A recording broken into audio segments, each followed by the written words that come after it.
Hi, this is Victoria with Good World Goods, and I have never done a video before, so this is not going to be a great cinematic feat, but hopefully it'll be helpful.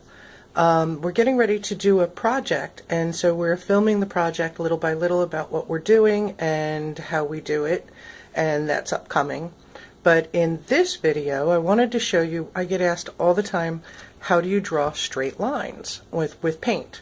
How do you follow a line without having to tape everything off? So I'm doing, hopefully I can hold the camera while I'm doing this on my phone, but I'm doing two different things. One is going to be with an artist brush and how to kind of follow a curve, and the other one is going to be how to paint a straight line with a regular paintbrush. Now this is an angle brush, but it works with a flat brush. I sometimes am forced to use really bad brushes. So it's pretty simple. I'm going to apologize right off the bat with this video. Like I said, I haven't done them before. But I'm going to start off with the art brush and show you what I do. I have paint in here, and basically I really load my brush. Yes, having a good paintbrush, especially when you're first starting out, is really important, but I will tell you that having the paint do a lot of the work for you is really important. So you can see I really loaded the brush up. Here, all I did, I hope I'm not moving around too much on you. Here, all I did was, with a marker, do a straight line and then a curved line. And I'll start with the art brush and I'll show you the other one later.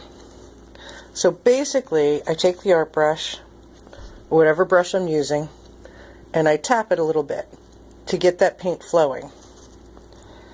And I'm going to let the paint do the work for me. Okay? And I come out and go towards the line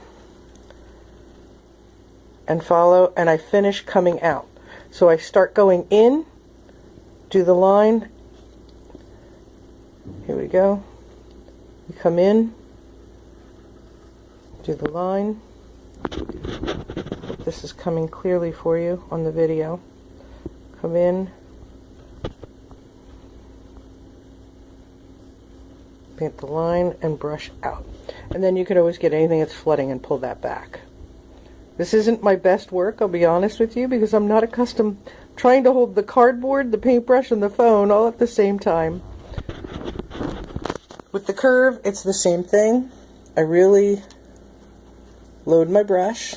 Hopefully you can see it. Let's come over here. Same thing. I start before I actually start painting. I let the paint flood out a little bit, and then I'm actually pulling the paint. So come in, let the paint flood, and then push in, and you're actually pulling the paint out, but you'll see how flat I have the bristles, that I'm actually pushing the paint, and then pull back. So let's say here we've got it a little flooded, come back in again, grab the paint, pull, and you can pull back. You can draw that paint back,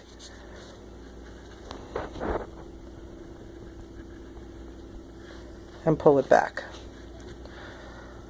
So the same thing will work if you have a flat brush or an angle brush. If you're doing walls, large pieces of furniture, same thing. So we're going to pretend that this is larger. Same thing. And you can see I'm going to really load my brush. Can you see how loaded that is? Now again, I'm going to try very hard to hold the cardboard, my phone, and the paintbrush at the same time. I usually don't hold it this close up, my paintbrush, but I'm kind of forced to right now to hold the cardboard. So again, same thing, whether it's a big brush or a small, tap it out a little bit, let that paint flood, come in. Now do you see how much I'm flattening my brush? I'm going to try and go completely over the line to show you the difference between the two that I just painted in the exact same color, and then pull back. So you're pulling, kind of pushing and pulling paint, essentially.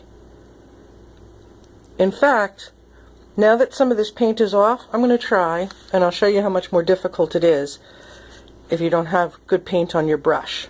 So let's tap some of this out, right? So my brush is a lot drier.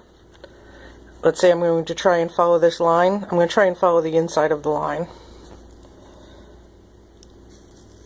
And basically I'm forced to really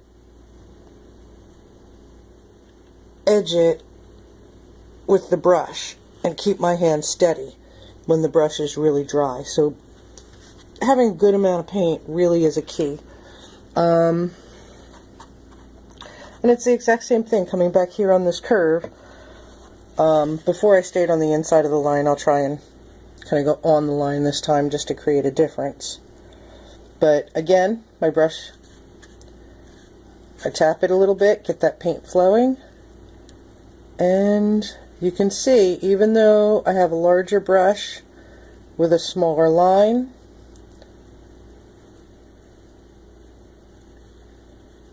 you can do it when you load your brush, and you can always pull any extra paint out.